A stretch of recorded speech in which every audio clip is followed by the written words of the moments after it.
So last night it was storming very, very badly,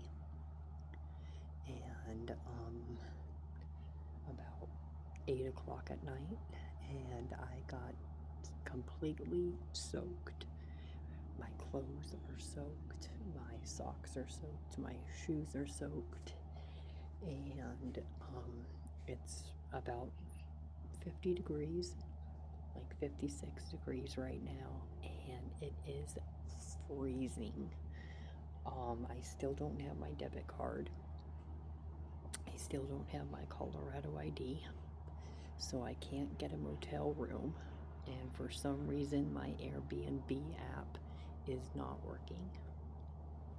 So I'm on cash only right now, and it is absolutely freezing out here.